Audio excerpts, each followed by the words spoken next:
నమస్కారం ADB news కు స్వాగతం నేను సుధీర్ ముందుగా హెడ్లైన్స్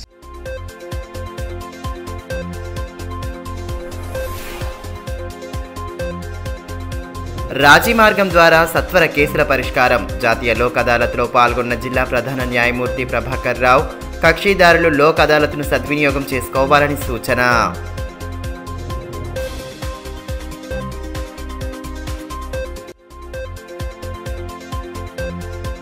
గ్రూప్ 1 ప్రిలిమినరీ పరీక్షకు పూర్తయిన ఏర్పాట్లు నిమిషం నిబంధన ఉన్నందున కేంద్రాల వద్దకు ముందుగానే చేరుకోవాలని సూచించిన అధికారులు ఎటువంటి అసౌకర్యాలు తలెత్తకుండా పూర్తి చర్యలు తీసుకుంటున్నట్లు వెల్లడి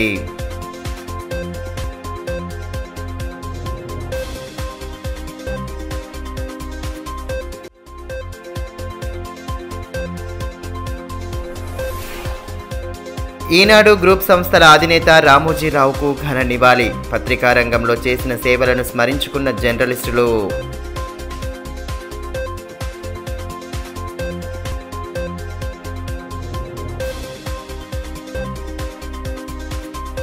రాజీ మార్గం ద్వారా కేసులకు సత్వర పరిష్కారం లభిస్తుందని జిల్లా ప్రధాన న్యాయమూర్తి ప్రభాకర్ రావు తెలిపారు. పట్టణంలోని న్యాయస్థాన ప్రాంగణంలో శనివారం జాతీయ లోక్ అదాలత్ నిర్వహించారు. ఈ సందర్భంగా పలువురు కక్షిదారుల కేసులను రాజీ మార్గం ద్వారా పరిష్కరించారు. కేసుల సత్వర పరిష్కారం కోసం కక్షిదారులు లోక్ అదాలత్ను సద్వినియోగం చేసుకోవాలని జిల్లా ప్రధాన న్యాయమూర్తి ప్రభాకర్ రావు సూచించారు. జిల్లా న్యాయస్థాన ప్రాంగణంలో శనివారం జాతీయ లోక్ అదాలత్ను నిర్వహించారు. రాజీ మార్గంలో పలువురు కక్షిదారులు కేసులు పరిష్కరించుకోగా అతిథులు వారికి రాజీ పత్రాలను అందజేశారు.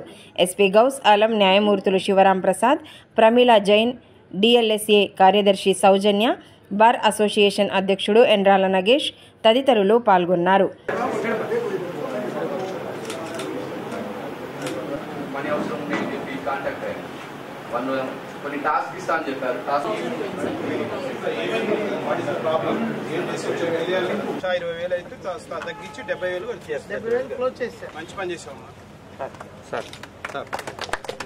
ఈ సందర్భంగా జిల్లా ప్రధాన న్యాయమూర్తి ప్రభాకర్ రావు మాట్లాడుతూ కేసులకు సత్వర పరిష్కారం అందించేందుకు ప్రతి 3 నెలలకొకసారి లోక్ అదాలత్ను నిర్వహిస్తున్నట్లు తెలిపారు. కక్షిదారులు పెద్ద సంఖ్యలో హాజరై వారి కేసులను పరిష్కరించుకుంటున్నట్లు పేర్కొన్నారు. రాజీ మార్గం ద్వారా కేసులను పరిష్కరించుకుంటే 2 కక్షిదారుల గెలుపు సాధ్యమని వివరించారు. సైబర్ క్రైమ్ కేసుల పట్ల పోలీసులు, న్యాయవాదులతో అవగాహన సదస్సు నిర్వహించేలా ప్రణాళికలు చేస్తున్నామని తెలిపారు. ఇందాక బాలకృష్ణ గారు చెప్పినట్టు లోక్ అదాలత్లో రాజీ పడితే ఇద్దరు విన్ అయినట్టుగా తెలుస్తుంది. అదేవిధంగా కోర్టు ఫీజు కూడా ఏదైనా కట్టుంటే వెనక్కి ఇవ్వడం జరుగుతుంది. సమస్యకు శాశ్వత పరిష్కారం అనేది కూడా లభిస్తుంది. కాబట్టి లోక్ అదాలత్ అనే సంస్థ చాలా మంచి అవకాశం. ఇది వినియోగించుకోవాల్సిందిగా అందరికీ విజ్ఞప్తి చేస్తున్నాము. అదేవిధంగా ఫస్ట్ టైం మనం సైబర్ క్రైమ్స్ కేసులు కూడా చాలా చేయడం జరుగుతుంది. ఇంకా ముందు కూడా సైబర్ క్రైమ్ బాధితులు ఎవరైనా ఉంటే మమ్మల్ని కానీ పోలీసు వారిని కానీ సంప్రదిస్తే వారికి సత్వన్యాయం చేసే విధంగా మేము తగు ప్రయత్నం చేస్తామని చెప్పి ఈ సందర్భంగా తెలియజేస్తున్నాము. అదేవిధంగా భవిష్యత్తులో ఒక శనివారం రోజు మ్యాజిస్ట్రేట్స్, తర్వాత పోలీస్ అధికారులతో, పబ్లిక్ ప్రాసిక్యూటర్స్ తోటి కూడా ఒక అవగాహన సైబర్ క్రైమ్స్ కి సంబంధించి ఒక అవగాహన సదస్సు కూడా పెట్టాలని అనుకుంటున్నాము. ఇది స్టాండర్డ్ ఆపరేటింగ్ ప్రొసీజర్ వాళ్ళు మన హైదరాబాద్ స్టేట్ లీగల్ సర్వీస్ వాళ్ళు ఇచ్చారు. దాని మీద అవగాహన కోసం ఒక అవగాహన సదస్సు అనేది మనం ఏర్పాటు చేయడం జరుగుతుంది భవిష్యత్తులో. అదేవిధంగా ఎస్పీ గౌస్ ఆలం మాట్లాడుతూ బాధితులకు సత్వర న్యాయం కోసం లోక్ అదాలత్ నిర్వహిస్తున్నట్లు తెలిపారు. కక్షిదారులు కోర్టుల చుట్టూ తిరగకుండా రాజీ మార్గంలో కేసులను పరిష్కరించుకునే అవకాశం కల్పించడం జరిగిందన్నారు. సైబర్ నేరాల నియంత్రణకు నిఘా ఉంచుతున్నామని పేర్కొన్నారు.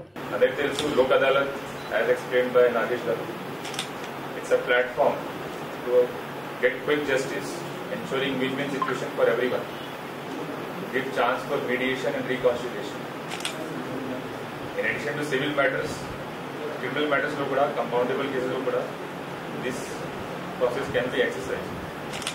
And I feel that especially for marginalized section of society, especially for example innocent tribals here, access to justice because of lengthy court process gets affected. Using this platform of Lok Adalat, they can get access to justice, plus ensure that their voice or their matter has been heard. So with this background, I like to share some figures related to disposal of cases, police cases, in last few days. With respect to FIR cases, around 155 total cases have been disclosed, 34 excise cases, e-challan 994 cases, drunk driving 144 cases, total around 1300 cases. In addition to that, first time sir, cyber cases also. So we have this national cyber crime portal. అక్కడ కూడా ఇప్పుడు మొత్తం కంట్రీలో చాలా cyber crimes offences జరుగుతుంది. జనరల్గా ఎవరైనా cyber offence victim ఉంటే they will upload their details in National Cybercrime Portal, or they will call their toll-free number and register their complaint. Based on that, immediate account lo double freeze avutundi. Kani releasing the amount, registration of case, then writing to banks, identification of accused, and releasing amount for the victim. At the end, justice will be giving amount to the victim. Group 1 preliminary పరీక్ష నిర్వహణకు సంబంధిత అధికార యంత్రాంగం ఏర్పాట్లను పూర్తి చేసింది. మొత్తం 18 కేంద్రాల్లో పరీక్ష నిర్వహించనున్నారు.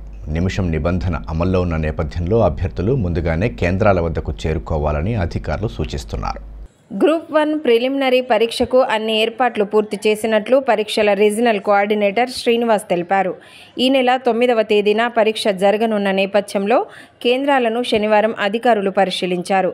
అభ్యర్థులకు కల్పించిన సౌకర్యాలను తెలుసుకుంటూ అవసరమైన సూచనలు చేశారు. మొత్తం 10 పరీక్షా కేంద్రాలను ఏర్పాటు చేయగా 6729 మంది అభ్యర్థులు హాజరు కానున్నారు. కేంద్రాల్లో సీసీ కెమెరాలతో పాటు ఎండల తీవ్రత నేపథ్యంలో వైద్య సిబ్బంది ఓఆర్ఎస్ ప్యాకెట్లను అందుబాటులో ఉంచామన్నారు. ఉదయం 10:30 నుంచి మధ్యాహ్నం 1 గంట వరకు పరీక్ష జరగనుంది.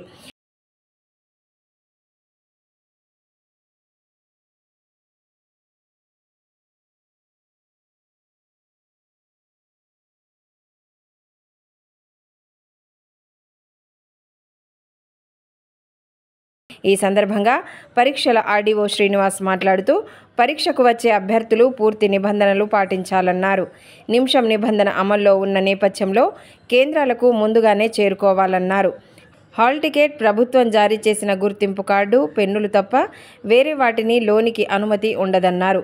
8 గంటలకే కేంద్రాలకు చేరుకోవాలని సూచించారు. బయోమెట్రిక్ విధానం ద్వారా హాజరు ఉంటుందన్నారు.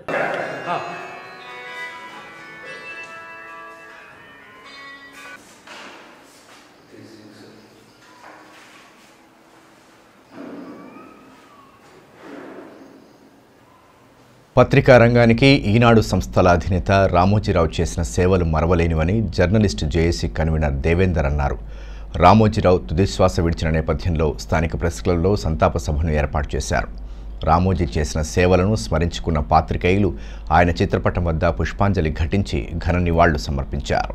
అక్షర యోధుడు మా ఈనాడు ఈటీవీ సంస్థల అధినేత రామోజీరావు మరణించడం పత్రికా రంగానికి తీరని లోటని జర్నలిస్టు జేఏసీ కన్వీనర్ నూకల దేవేందర్ అన్నారు. రామోజీరావు హైదరాబాద్లోని ఆసుపత్రిలో చికిత్స పొందుతూ తుదిశ్వాస విడిచిన నేపథ్యంలో జర్నలిస్టు జేఏసీ ఆధ్వర్యంలో స్థానిక ప్రెస్ క్లబ్లో శనివారం సంతాప సభను నిర్వహించారు.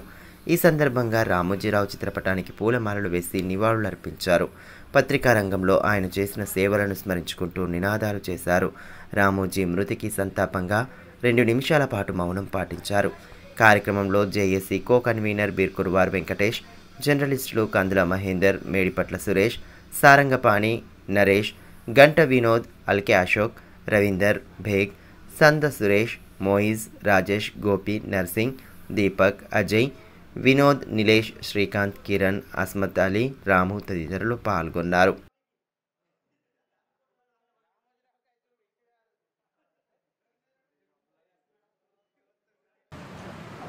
వెంకటేష్ గారు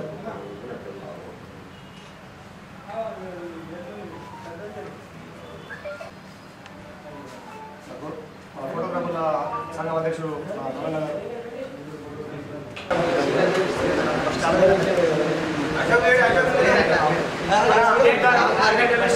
ఈ సందర్భంగా సీనియర్ పాత్రికేయులు మేడిపట్ల సురేష్ మాట్లాడుతూ పత్రికా రంగంలో విలువలు, క్రమశిక్షణకు మారుపేరుగా రామోజీరావు నిలిచారని కొనియాడారు. ఎల్లప్పుడూ సమాజ హితం కోసమే పరితపించారని గుర్తు చేశారు. అనేక మంది జర్నలిస్టులను తయారు చేసి సమాజానికి అందించిన ఆయన మృతి పత్రికా రంగానికి తీరని లోటని అన్నారు. ఎందరో మంది జర్నలిస్టులను తయారు చేసి సమాజ ఉద్ధరణ కోసం పాటుపడిన శ్రీ రామోజీరావు గారు ఈరోజు మన నుండి ఈరోజు పరమాధిపతించడం పత్రికా రంగానికి తీరని లోటు.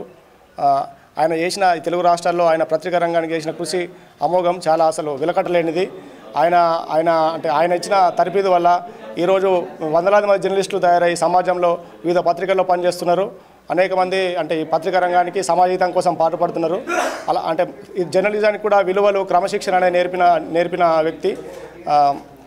చివరి వరకు ఒకే సిద్ధాంతంతో ఒక క్రమశిక్షణ విలువలతో పత్రికను నడుపుతూ అందరికీ ఆదర్శంగా నిలిచారు. అలాంటి వ్యక్తి ఈరోజు మన ముందు దూరం కావడం చాలా బాధాకర విషయం. ఇందుకు ఆయన మృతికి నివాళిగా జర్నలిస్ట్ జేఏసీ ఆధ్వర్యంలో సంతాపం తెలియజేయడం జరిగింది. మృగశిర కార్తె సందర్భంగా పట్టణంలోని వైద్య ఆయుర్వేదిక్ రీసెర్చ్ సెంటర్లో అందించే మందు పంపిణీ కార్యక్రమానికి విశేష స్పందన లభించింది. ఆదిలాబాద్ పట్టణంతో పాటు చుట్టుపక్కల గ్రామాల నుండి ప్రజలు పెద్ద ఎత్తున తరలివచ్చి ఆయుర్వేదిక్ మందును వేసుకున్నారు. మృగశిర కార్తెను పురస్కరించుకొని ఉబ్బసం వ్యాధి నియంత్రణతో పాటు రోగ నిరోధక శక్తిని పెంచడానికి అందించే ఆయుర్వేదిక్ మందు పంపిణీ కార్యక్రమం ఆదిలాబాద్లో పెద్ద ఎత్తున సాగింది. జిల్లా కేంద్రంలోని CCI సమీపంలో గల వైద్య ఆయుర్వేదిక్ రీసెర్చ్ సెంటర్లో నిర్వహించిన ఆయుర్వేదిక్ మందు పంపిణీ కార్యక్రమానికి పట్టణంతో పాటు చుట్టుపక్కల గ్రామాల ప్రజలు అధిక సంఖ్యలో తరలివచ్చారు. ఉదయం యువరాజ్ వైద్య దంపతులు కుటుంబీకులు ప్రత్యేక పూజలు చేసిన అనంతరం ప్రజలకు గుళికల పంపిణీ కార్యక్రమాన్ని చేపట్టారు. వైద్య కుటుంబీకుల ఆధ్వర్యంలో ఆస్తమా వ్యాధి నివారణకు చేపడుతున్న గుళికల పంపిణీ కార్యక్రమాన్ని ప్రతి ఏటా జూన్ 8వ తేదీన చేపట్టడం ఆనవాయితీగా వస్తోంది. పట్టణంలోని వివిధ వార్డులతో పాటు పరిసర గ్రామాల ప్రజలు పెద్ద ఎత్తున తరలివచ్చి గుళికల మందుల కోసం బారులు తీరారు. పెద్దలకు వివిధ ఆయుర్వేదిక మూలికలతో తయారు చేసిన గుళికలను వేయగా చిన్నారులకు చుక్కల మందును వేశారు. ఉదయం నుండే ప్రజలు బారులు తీరి గుళికలను వేసుకున్నారు.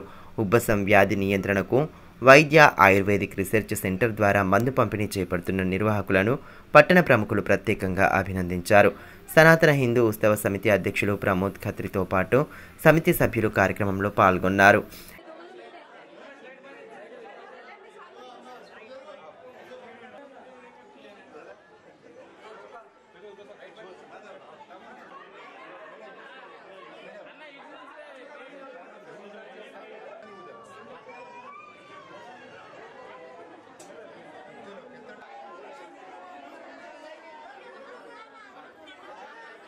ఈ మేరకు వైద్యులు యువరాజ్ వైద్య మాట్లాడుతూ దమ్ము ఉబ్బసం వ్యాధి నియంత్రణతో పాటు రోగ నిరోధక శక్తిని పెంచేందుకు మందును ఉచితంగా పంపిణీ చేస్తున్నామని అన్నారు.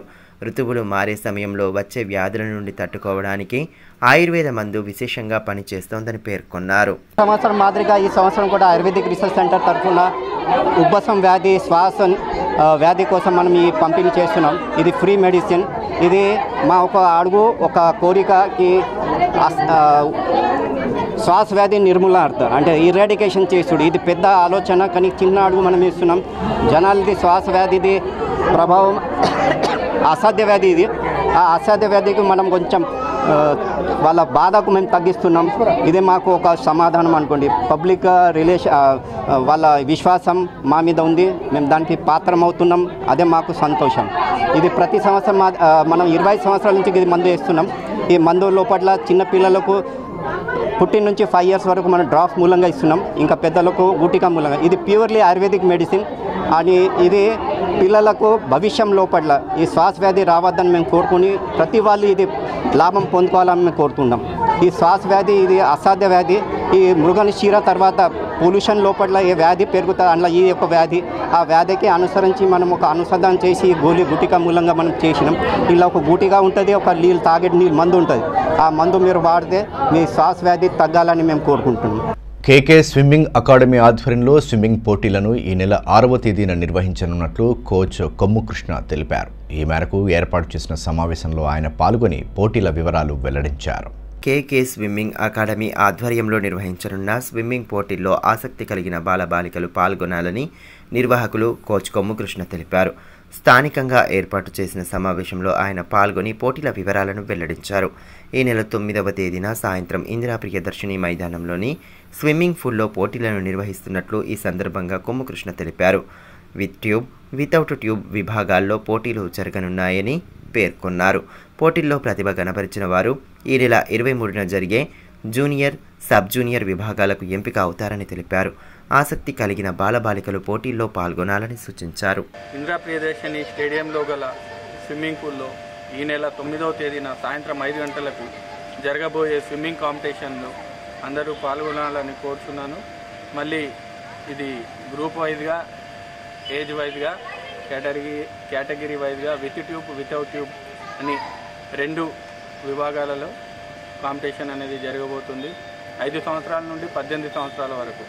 అంటే దీంట్లో 5 సంవత్సరాల నుంచి 8 సంవత్సరాల వరకు ఒక గ్రూపు, 9 సంవత్సరాల నుంచి 11 సంవత్సరాల వరకు ఒక గ్రూపు, 12 సంవత్సరాల నుంచి 15 సంవత్సరాల వరకు ఒక గ్రూపు, 16 నుంచి 18 సంవత్సరాల వరకు ఒక గ్రూపు. ఇలా మనకు 4 గ్రూపులుగా విభజించి మనకు with tube and without tube, girls and boys ఆదివారం రేపు మనకు ఇందిరా ప్రియదర్శిని స్టేడియంలో గల స్విమ్మింగ్ పూల్లో రేపు ఈవినింగ్ 5 గంటలకు స్విమ్మింగ్ కాంపిటీషన్ ఉంటుంది. కాబట్టి మన స్విమ్మర్స్ అందరూ పాల్గొనాలని నేను కోరుతున్నాను. ఆదిలాబాద్ పట్టణంలోని తాంసీ బస్టాండ్ వద్ద గల రైల్వే గేటును 3 రోజుల పాటు మూసివేస్తున్నట్లు దక్షిణ మధ్య రైల్వే అధికారులు ఒక ప్రకటనలో తెలిపారు. ఈ నెల 10వ తేదీ సాయంత్రం 6 గంటల నుంచి 12వ తేదీ సాయంత్రం 6 గంటల వరకు సదరు గేటును వేస్తున్నట్లు ప్రకటించారు. ట్రాక్ మరమ్మతుల నేపథ్యంలో గేటును మూసివేయాల్సి వస్తుందని పేర్కొన్నారు. ఈ అంతరాయానికి పట్టణవాసులతో పాటు అటువైపు గల గ్రామస్తులు సహకరించాలని కోరారు. పట్టణంలోని తాంసీ బస్టాండ్ సమీపంలో గల మీసేవా సెంటర్లను ఈడీఎం రవి శనివారం పరిశీలించారు. మీసేవా కేంద్రాన్ని ప్రతిపాదించిన స్థలంలోనే నడిపించాలని, స్టేషనరీ రిజిస్టర్ను ఖచ్చితంగా అప్డేట్ చేయాలని సూచించారు. టీజీటీఎస్ స్టాంపు చేసి ధృవపత్రాలను అందజేయాలన్నారు. సర్వీసులు ఇవ్వకుండా జీరో ట్రాన్సాక్షన్ అయి ఉంటే వాటిపై తగిన చర్యలు తీసుకోనున్నట్లు ఆయన తెలిపారు. వార్తలు ముగించే ముందు హెడ్లైన్స్ మరోసారి.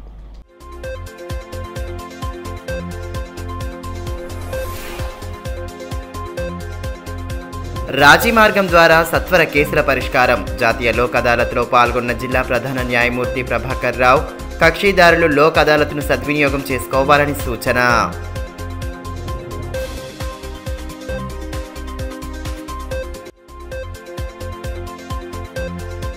గ్రూప్ 1 ప్రిలిమినరీ పరీక్షకు పూర్తయిన ఏర్పాట్లు. నిమిషం నిబంధన ఉన్నందున కేంద్రాల వద్దకు ముందుగానే చేరుకోవాలని సూచించిన అధికారులు ఎటువంటి అసౌకర్యాలు తలెత్తకుండా పూర్తి చర్యలు తీసుకుంటున్నట్లు వెల్లడి.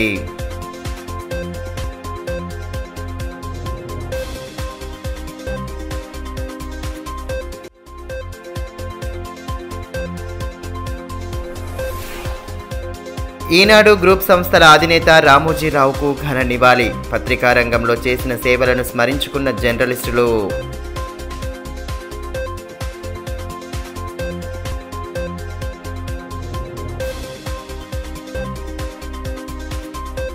ఈ వార్తలు ఇంతటితో సమాప్తం. తిరిగి ప్రసారమయ్యే మరో బులెటిన్లో మళ్ళీ కలుసుకుందాం. అంతవరకు సెలవు. నమస్కారం.